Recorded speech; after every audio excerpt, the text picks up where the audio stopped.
సినిమాయి నమః. నేను mister B. నా మాట సూటిగా ఉంటది, మ్యాటర్ క్లియర్ గా ఉంటుంది. మీరు చూస్తున్నారు మిస్టర్ బి ఛానల్. ఈ వీడియోలో మనం మాట్లాడుకుందాం కాంతారా చాప్టర్ 1 ఈ సినిమాకి సంబంధించిన second day total world wide collections report. రెండో రోజున కూడా సూపర్ ప్రభంజనాన్ని కొనసాగించింది బాక్స్ ఆఫీస్ దగ్గర. ముఖ్యంగా సౌత్ ఇండియాలో టెరిఫిక్ గా పెర్ఫామ్ చేసింది. రిలీజ్ అయిన రోజు దసరా పండుగ హాలిడే.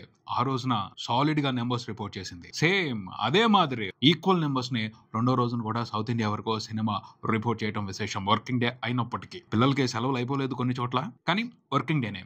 ఆఫీసులకు వెళ్ళిపోయే వాళ్ళు ఉంటారు, వర్కింగ్ డే మూడ్ లో ఉంటారు, కాబట్టి ఎక్కువగా థియేటర్స్కి వచ్చే అవకాశం ఉండదు అని అనుకోవడం జరిగింది. కానీ కాంతారా 2 కోసం మాత్రం వచ్చారు, సాలిడ్ గా వచ్చారు ఆడియన్స్ థియేటర్స్ కి. ఇక్కడ ప్రత్యేకమైన విశేషం ఏమిటి అంటే రెండో రోజుకి వచ్చేప్పటికి కన్నడ మూవీ లవర్స్ తో పోటీ పడి మరి కాంతారా చాప్టర్ 1 ని ఎంకరేజ్ చేస్తున్నారు తెలుగు ప్రేక్షకులు. తెలుగు ప్రేక్షకులకి ఈ సినిమా ఎక్కేసింది, గట్టిగా ఎక్కేసింది. ఖచ్చితంగా సూపర్ కలెక్షన్స్ రాబోయే రోజుల్లో ఇవ్వనున్నారు. ఒక పక్కన బాక్స్ ఆఫీస్ దగ్గర ఇంట్రెస్టింగ్ రన్ నడుస్తుంది, ఇంకో పక్కన చూస్తే ఈ సినిమాకి సంబంధించి రకరకాల ఒపీనియన్స్ వినపడుతున్నాయి, రకరకాల అనాలిసిస్ నడుస్తున్నాయి. పోతే నేను అబ్జర్వ్ చేసింది ఏమిటి అంటే చాలా మంది ఒక ఇన్సెక్యూరిటీలోకి వెళ్ళిపోయారు. ఎందుకు ఇన్సెక్యూరిటీ, దేని మూలంగా ఇన్సెక్యూరిటీ, ఆ ఇన్సెక్యూరిటీలోకి వెళ్ళిపోయింది ఎవరు? ఈ సినిమాకి వండర్ఫుల్ రెస్పాన్స్ కనిపిస్తుంది. దాన్ని చూసి కొంతమంది ఇన్సెక్యూరిటీలోకి వెళ్ళిపోయారు, కొంతమంది సాలిడ్ గా ఎంజాయ్ చేస్తున్నారు, మెస్మరైజింగ్ ఎక్స్పీరియన్స్ తీసుకుంటున్నారు, థ్రిల్ అయిపోతున్నారు, థ్రిల్ మూమెంట్స్ ని ఎంజాయ్ చేస్తున్నారు. వాళ్ళు కాకుండా కొంతమంది మాత్రం ఇన్సెక్యూరిటీ ఫీల్ అవుతున్నారు. వాళ్ళు ఎవరు నేను చెప్పను, మీకు తెలిస్తే కామెంట్ చేయండి. అలాగే ఇంకా ఇన్సెక్యూరిటీ దేనికి అంటే ఈ సినిమాలో ఉన్న కంటెంట్ కు సంబంధించి, ఈ సినిమాలో ఉన్న మ్యాజిక్ కి సంబంధించి, ఈ సినిమాలో ఉన్న ఎంటర్టైన్మెంట్ కి సంబంధించి, అలాగే రిషబ్ శెట్టి టాలెంట్ కి సంబంధించి కూడా కొంతమంది ఎక్కువగా ఆలోచిస్తూ ఇన్సెక్యూరిటీలోకి వెళ్ళిపోతున్నారు. పోతే అంత ఫీల్ అవ్వాల్సిన అవసరం లేదు. ఇలా అందరూ చేయలేరు, ఎవరో మాత్రమే చేయగలుగుతారు అన్న ఇన్సెక్యూరిటీ ఎక్కువ కనిపిస్తుంది. అలా ఇన్సెక్యూరిటీ ఫీల్ అయ్యేది ఎవరు? అందరూ కాదు, కొంతమంది ఉంటారు. ఎవరు వాళ్ళు? గెస్ చేయండి, కామెంట్స్ లో చెప్పండి. పర్సనల్ ఇన్సెక్యూరిటీ గురించి, బిజినెస్ ఇన్సెక్యూరిటీ గురించి మాట్లాడను, అవి ఎప్పుడు ఉండేవే, వాటికి ప్రాపర్ సొల్యూషన్స్ ఉండవు. కానీ ప్రొఫెషనల్ ఇన్సెక్యూరిటీ దీని గురించి మాత్రం మాట్లాడాలి. ఒక చిన్న కథ చెప్తాను. ఒక కుర్రాడు ఉన్నాడు, అతనికి ఇడ్లీ చేయడం బాగా ఇష్టం, ఎంతో రుచిగా చేస్తాడు. అతను ఇడ్లీ చేస్తే మెత్తగా ఉంటది, దూదిలాగా ఉంటది, నోట్లో వేసుకుంటే కరిగిపోద్ది. దానికి కారప్పొడి టచ్ చేస్తాడు, నెయ్యి వేసి అతను కారప్పొడితో ఇడ్లీ ఇస్తే ఎంత బాగుంటుందో అసలు.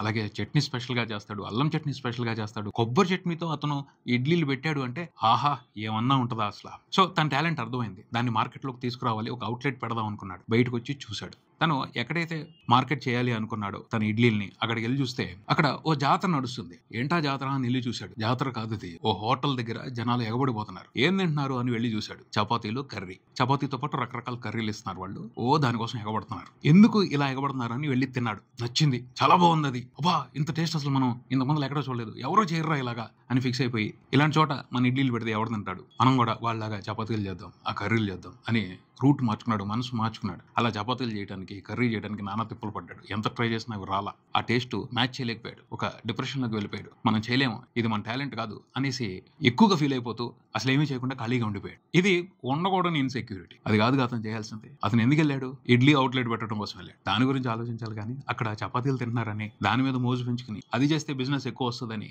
రాంగ్ డెసిషన్స్, రాంగ్ ఆలోచనలు చేసి తను డిసప్పాయింట్ అయిపోయి తను ఏమీ చేయకుండా కూర్చున్నాడు. ఇలాంటి ఇన్సెక్యూరిటీ ఉండకూడదు. కాంతారా విషయంలో కూడా ఆలోచించాల్సింది అదే.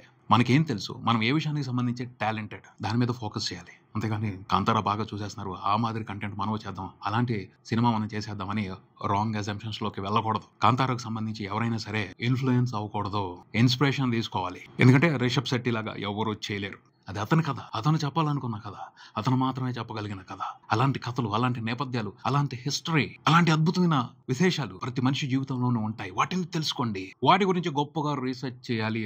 ఎంత గట్టిగా రీసెర్చ్ చేయాలి అంటే ఆ ఆలోచన, ఆ కథ నిద్రపోనకూడదు సినిమాగా మారేంత వరకు, లేకపోతే ఒక కథగా మారేంత వరకు. రిషబ్ శెట్టిని ఆ విశేషాలన్నీ కూడా అలా నిద్రపోనకుండా చేసే ఈ సినిమాలు తీయించాయని చెప్పాలి. టెంపరీ ప్యాషన్ ఉండకూడదు, స్ట్రాంగ్ సాలిడ్ ప్యాషన్ ఉండాలి. అప్పుడు వద్దన్న సూపర్బ్ సాలిడ్ డెడికేషన్ వస్తుంది. ఇలాంటి మ్యాజిక్లు జరుగుతాయి, అద్భుతాలు జరుగుతాయి. ఏదో రకంగా పాస్ చేసేద్దాం, పాస్ అయిపోతాం, ఇలా డబ్బులు వస్తాయిలే, లేకపోతే లాటరీ కొడదాం, అలాంటి వాళ్ళు ఇలాంటి సినిమాలు చూసినప్పుడు ఖచ్చితంగా ఇన్సెక్యూరిటీ ఫీల్ అవుతారు. మాక్సిమం చాలా మంది ఫిల్మ్ మేకర్స్ లాటరీ కొట్టడానికి ట్రై చేస్తున్నారు. అలాంటి వాళ్ళందరినీ కూడా ఈ సినిమా ఇన్సెక్యూరిటీలో పడేసిందనే చెప్తాను. జెన్యూన్ గా హార్డ్ వర్క్ చేసి మంచి కథలు చెప్తాం అనుకునే వాళ్ళు ఎప్పుడు కూడా ఇలాంటి సినిమాల మూలంగా ఇన్సెక్యూరిటీలో పడరు, ధైర్యంగానే ఉంటారు. ఎందుకంటే అది వాళ్ళ కథ, మనం చెప్పే కథ మనకి గొప్ప, మనం గొప్పగా చెప్తాం అని వాళ్ళు ధైర్యంగానే ఉంటారు. ఎందుకు చెప్పాల్సి వచ్చింది అంటే రిషబ్ శెట్టి చాలా మందిని అలా ఒక తెలియని ఇన్సెక్యూరిటీలోకి తోసేశాడు. నేను చాలా మందితో మాట్లాడుతుంటే అది అర్థమవుతుంది, అందుకే నేను మాట్లాడుతున్నాను. బట్ దాన్ని ఇన్స్పిరేషన్ గా తీసుకోండి, ఇన్ఫ్లుయెన్స్ అవ్వద్దు, తక్కువ భావాన్ని తెచ్చుకోవద్దు, తక్కువగా ఫీల్ అవ్వద్దు. ఎవరి టాలెంట్ వాళ్ళదే. టాలెంట్ కు సంబంధించి గొప్పగా ప్రయత్నిస్తే ఊహించిన అద్భుతాలు జరుగుతాయి. రిషబ్ శెట్టి నుంచి నేర్చుకోవాల్సింది అదే. పట్టు వదలని సంకల్పంతో కృషి చేయాలి. కాంతారా చాప్టర్ 1 కలెక్షన్స్ విషయానికి వచ్చేద్దాం. రెండో రోజున చూసుకుంటే ఇండియా వరకు సినిమా దాదాపు 53 కోట్ల వరకు గ్రాస్ రిపోర్ట్ చేసింది. అందులో ఓ 15 కోట్ల గ్రాస్ తెలుగు స్టేట్స్ నుంచి ఉంది, ఓ 15 కోట్ల గ్రాస్ కర్ణాటక నుండి ఉంది. ఇండియా వరకే సినిమా 2 రోజుల్లో చూసుకుంటే టోటల్ గా 125 కోట్ల వరకు గ్రాస్ రిపోర్ట్ చేసింది. షేర్ 65 కోట్లకు పైన ఉంది. Super solid fantastic 2 days run అనే చెప్పాలి. టోటల్ ఓల్ వైడ్ 2 రోజుల్లో రిపోర్ట్ చేసిన గ్రాస్ చూసుకుంటే ప్రపంచవ్యాప్తంగా అన్ని వెర్షన్స్ లో కలిపి 150 కోట్లు దాటింది. రెండో రోజు వరకే వరల్డ్ వైడ్ సినిమా రిపోర్ట్ చేసిన గ్రాస్ 65 కోట్ల వరకు ఉంది. సౌత్ స్టేట్స్ వరకు మాత్రం సూపర్ గా పెర్ఫామ్ చేస్తుంది కాంతారా చాప్టర్ 1. హిందీలో ఎక్స్పెక్ట్ చేసినట్టుగా లేదు, అంటే ఎక్కువ ఎక్స్పెక్ట్ చేస్తున్నారు, ఖచ్చితంగా ఎక్కువ ఎక్స్పెక్ట్ చేస్తున్నారు. వేరే సినిమాని దృష్టిలో పెట్టుకుని ఆ సినిమా మాదిరి పెర్ఫామ్ చేస్తుంది అని ఎక్స్పెక్ట్ చేస్తున్నారు. కానీ హిందీ ఆడియన్స్ సినిమాని ఓ లెక్క వరకు మాత్రమే ఓన్ చేసుకున్నారని అర్థం అవుతుంది. హిందీ నుంచి సాలిడ్ సపోర్ట్ అవసరం, అప్పుడే సినిమా పెద్ద నెంబర్స్ చూస్తుంది. ఊహించని పెద్ద పెద్ద నెంబర్స్ పెట్టే అవకాశం ఉంటుంది ఫైనల్ రన్ లో. హిందీలో మాత్రం మోడరేట్ గానే పర్ఫార్మెన్స్ కనిపిస్తుంది. టోటల్ 2 రోజుల కలెక్షన్ల నెట్ నియర్లీ 29 కోట్ల వరకు ఉంది. వీకెండ్ కంప్లీట్ అయిపోయేప్పటికి సినిమా 60 కోట్ల మార్క్ ని టచ్ చేస్తుంది అని ఎక్స్పెక్ట్ చేస్తున్నారు. ఎస్, అందుకు అవకాశం ఉంది. శనివారం ఆదివారం కాబట్టి ఇంట్రెస్టింగ్ నెంబర్స్ పడతాయి. హిందీ వరకు సినిమా వీకెండ్ కంప్లీట్ అయిపోయేప్పటికి 60 కోట్ల గ్రాస్ ని రిపోర్ట్ చేస్తుంది. తెలుగులో మాత్రం ట్రెమండస్ గా పర్ఫామ్ చేస్తుంది. నైజాం లో ఫస్ట్ రోజుతో పోల్చుకుంటే రెండో రోజున కొంచెం ఎక్కువ షేర్ రిపోర్ట్ అయింది. ఫస్ట్ రోజున 4.5 crores షేర్ వస్తే రెండో రోజున 4.7 crores షేర్ వచ్చింది. ఆంధ్రప్రదేశ్ లో కూడా సాలిడ్ గానే సినిమా పర్ఫామ్ చేయడం విశేషం. రెండో రోజున కూడా 2 తెలుగు రాష్ట్రాల వరకు సినిమా 10 కోట్లకు పైన షేర్ రిపోర్ట్ చేసింది. 2 రోజుల టోటల్ కలెక్షన్ షేర్ 2 తెలుగు రాష్ట్రాల వరకు చూసుకుంటే 20 కోట్లు దాటింది. కర్ణాటకలో కూడా సినిమా రెండో రోజున నియర్లీ 15 కోట్ల వరకు గ్రాస్ రిపోర్ట్ చేసింది. టోటల్ 2 రోజుల కలెక్షన్ గ్రాస్ కర్ణాటక వరకు చూసుకుంటే 40 కోట్ల వరకు ఉంది. కర్ణాటకలో సినిమా వీకెండ్ కంప్లీట్ అయిపోయేప్పటికీ ఈజీగానే 80 కోట్లకు పైన గ్రాస్ రిపోర్ట్ చేసే అవకాశాలు కనపడుతున్నాయి. తెలుగులో కూడా వీకెండ్ కంప్లీట్ అయిపోయేప్పటికి 50 కోట్ల గ్రాస్ మార్క్ ని సింపుల్ గా దాటేసే అవకాశం కనపడుతుంది. కేరళలో కూడా రెండో రోజున ఇంట్రెస్టింగ్ గానే హోల్డ్ చూపెట్టింది సినిమా. టోటల్ 2 రోజుల కలెక్షన్ గ్రాస్ కేరళ వరకు చూసుకుంటే 9 కోట్లకు పైన ఉంది. తమిళనాడులో కూడా ఇంట్రెస్టింగ్ పెర్ఫార్మెన్స్ నడుస్తుంది కాంతారా చాప్టర్ 1 సినిమాకి సంబంధించి.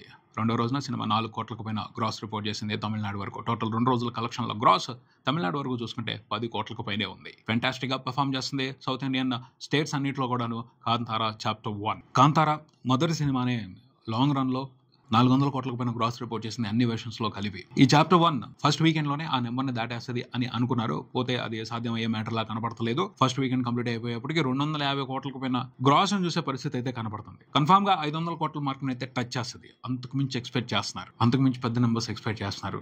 అందుకు అవకాశం ఉందా లేదా మండే రోజున సినిమా హోల్డ్ చేసే పరిస్థితిని బట్టి అర్థం అవుతుంది. కంటెంట్ అయితే సాలిడ్ ఉంది, అందులో అనుమానమే లేదు. కాకపోతే కొన్ని క్యాలిక్యులేషన్స్ ఉన్నాయి, అవి ప్రాపర్ గా సెట్ అవుతాయా లేదా అర్థం కాని పరిస్థితి. మండే రోజున సినిమా పెర్ఫార్మెన్స్ చూసిన తర్వాత కానీ ఆ క్యాలిక్యులేషన్స్ కి సంబంధించి ఓ క్లారిటీకి రాలేని పరిస్థితి. వీకెండ్ వరకు అయితే మాత్రం దోకా లేదు. సౌత్ స్టేట్స్ లో దుమ్ము లేపేస్తుంది, ఫ్యాంటాస్టిక్ నెంబర్స్ రిపోర్ట్ చేస్తుంది. వాటి గురించి మాట్లాడుకుంటూ ఉందాం రాబోయే వీడియోలో. ఇది ఇక్కడికి మరో వీడియోతో మళ్ళీ కలుద్దాం. ఈ వీడియో మీకు నచ్చితే లైక్ చేయండి, మీ ఫ్రెండ్స్ తో షేర్ చేసుకోండి, మీ అభిప్రాయాన్ని కామెంట్ చేయండి, ఈ ఛానల్ ని సబ్స్క్రైబ్ చేయండి. నేను mister B. Keep watching mister B channel. Thank you.